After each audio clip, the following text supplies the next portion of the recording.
Keep it short, keep it short, keep it short, keep it short, keep it short. Jumbo shrimp. We had a Kingston the crab, and now we have shrimp. Oh boy. I'm worried about document. Oh wait, never mind. Yeah, okay, we good. This is a normal read. Okay, we good. Let's get it done. Nucleid. SCP-1569 is currently contained in an isolated sector of Site 104. The pit in the containment unit is to be filled with water to a depth of 30 meters. SCP-1569 is to remain operated with modified feedback to minimize activity. SCP-1569, I'm going to be fast now, is an organism physically resembling the peacock mantis shrimp Odontodactylus scalarius. However, scalarius because of Scylla? Or Scylla? Is Scalarius? However, it is of abnormal large size and proportionally high mass. 9,371 kilograms. Yeah, it's a jumbo shrimp. SCP-1569's body is 1 meter tall, 2 meters wide, and 9 meters long. Oof. The legs of the SCP-1569 measure between 2 to 3 meters in length. The majority of the surface of SCP-1569's body is a reddish brown and composed of dense hydroxyapatite. Unlike non-anomalous peacock mantis shrimp, the bright neon green carapace covers the entirety of SCP-1569's thorax. The carapace of an unknown composition, as its durability has prevented sampling. Scratched onto the forefront of the carapace is a marking of a fist superimposing a sunburst. It is assumed this mark is not natural and was caused by something of anomalous origin due to the Foundation's ability to damage the carapace. A fist. Okay, interesting. SCP-1569 has proven to be docile towards human beings and often engages in displays of what is assumed to be affection by rubbing its antenna and antennas against a human body. Oh, that's cute. SCP-1569 has also hugged personnel it is more familiar with by raising the frontal section of its body and briefly grappling the person with its maxillopedes. It is currently believed SCP-1569 possesses an intelligence on par with that of domestic canines. That's adorable. SCP-1569 will only periodically prey against a majority of marine life, though SCP-1569 immediately reacts violently when introduced to any species of shark. Okay, this aggression first displayed the strength of SCP-1569, and further testing has shown that SCP-1569 can strike with a force of up to 51,000 newtons.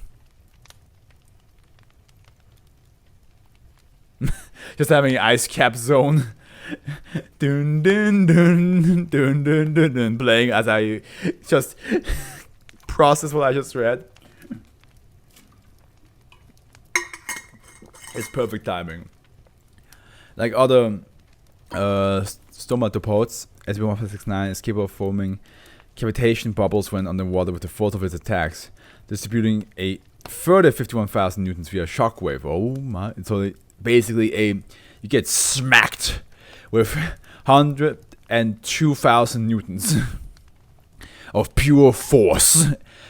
Endoscopy reveals that the stomach of SCP-1569 consists of 3 chambers resembling the reticulum, omasum, and abomasum found in ruminant organisms. Connected to the stomach are 2 storage organs, one storing water and the other digested materials. Roughly 30% of consumed food is stored in these organs, the other 70% entering SCP-1569 intestines for immediate nutrient absorption.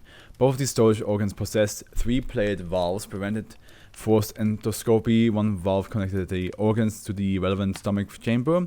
One will open to purge the contents of the organs into the intestines of SCP-1569 to be absorbed and defecated when SCP-1569 is severely malnourished and one of currently unknown purpose.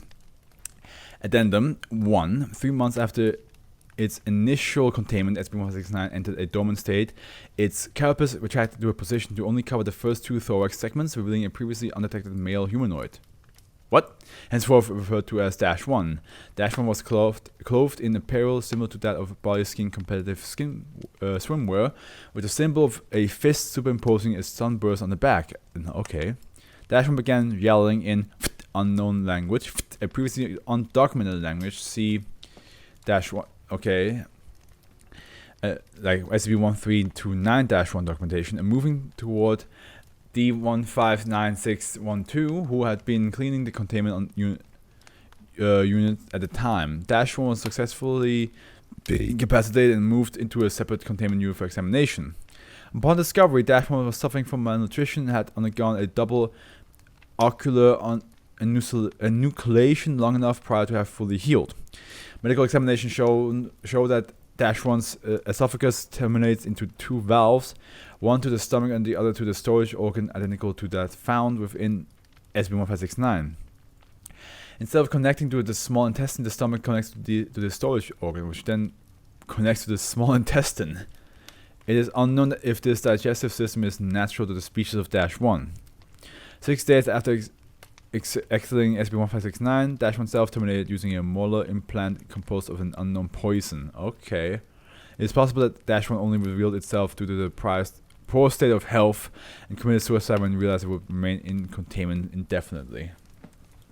Well then, shit, we couldn't ask it any question, or we couldn't try to figure out its language or anything like that.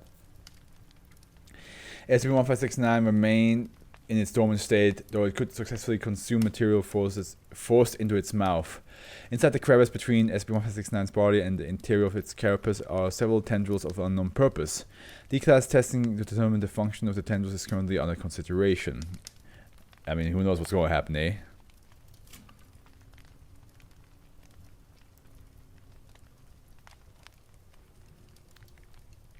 Gotcha, okay. Where was I? Addendum 2. Upon entering the cavity between SCP-1569's body and its carapace to investigate and interact with the unknown tendrils, the carapace expanded to fully cover the body of SCP-1569, completely encasing D156912. No sound could be heard from under the carapace. SCP-1569 then became violent and erratically moving around its containment unit and seemingly randomly striking out. After 2 minutes, SCP-1569 ceased violent activity, only to resume it 1 minute later. Minutes after encasing D156912, the carapace retracted to its previous position. D156912 was in state of panic, his eyes destroyed and his pants lowered. He then vomited, expelling digestive material similar to that found within SCP-1569. It was definitely some sort of weird connection. Eyes destroyed. Oof. Okay, here's an interview. This interview was recorded shortly after the event of the second addendum following the release of D156912 from the Medical Wall of Site 104. D156912, how are you? Let's just get this over with, Doc. Of course, please tell me what happened after the carapace stilled you in. It was pitch black, couldn't hear anything outside. I felt something brush up against me and I figured it was those tentacles. Had to be, I guess. Next thing I know, one is shoving itself halfway down my throat. I tried to pull it out, but the other one wrapped himself around my arms and legs. Then these little ones get into my nose, and I could feel the shrimp starting moving around when I started trying to move. So more of the things started messing with my pants, and one goes up my ass. No one lashes onto my junk. I just they didn't move once they were in, which just made it even weirder somehow. Then these other tentacles shoved themselves into my eyes. It hurt like a motherfucker. Could hear my eyes pop, could feel the goop running down my face, but after a few seconds I couldn't even feel any pain. I could feel the things digging around in my eye sockets, then suddenly I could see, but it was wrong. I was seeing colors I had never seen before, and most of the ones I seen were fucked up. I think I was seeing what it was.